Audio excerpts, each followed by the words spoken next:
Number 23, Illinois, travels to Washington following their bye. We have two programs, both at 5-2.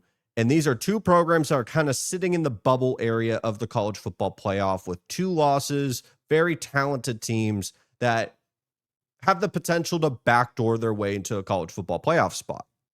10-2 for the Big Ten, that gets you in.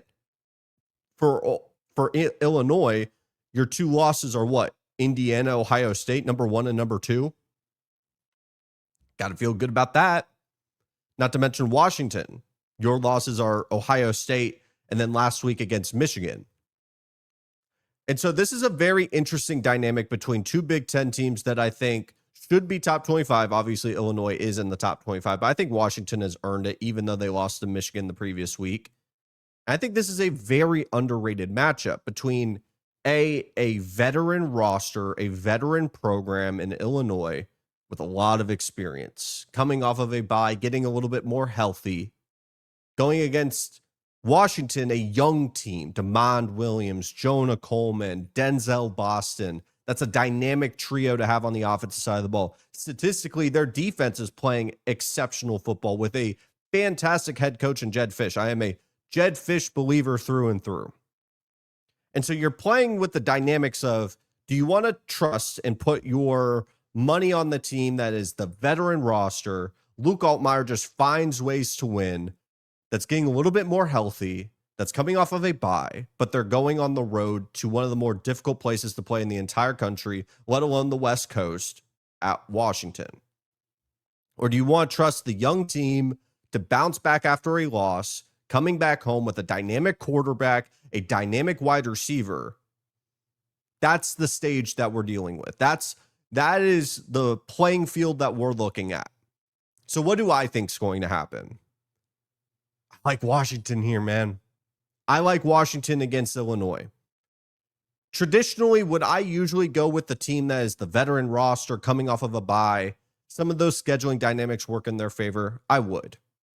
But we've seen multiple times this season with Illinois, and as unfortunate as it is, they did deal an injury to their star corner. I think he's out for the season, so I apologize if I'm incorrect on that.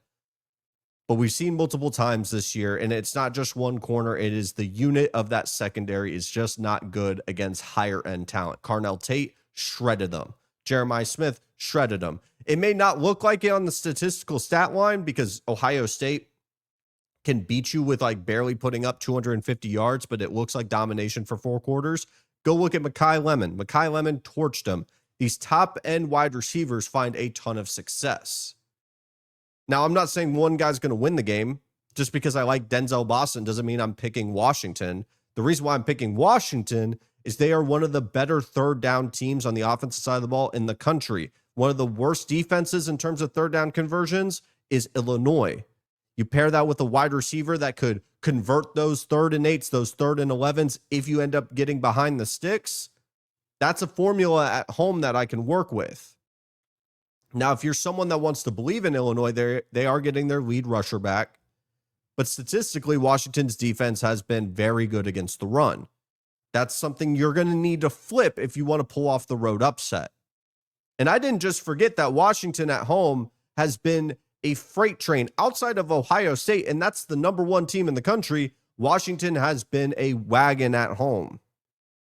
I didn't just forget that. That didn't just Men in Black you forget. No, that is still something to be aware about. And I think there's a lot of different things that work in Washington's favor. And if the one hesitation that I have about them is maybe their physicality and their youth, I think this is a maturity test for them. And I think they're going to pass it with flying colors. And if I have to pick between these two programs, I'm picking Washington to win.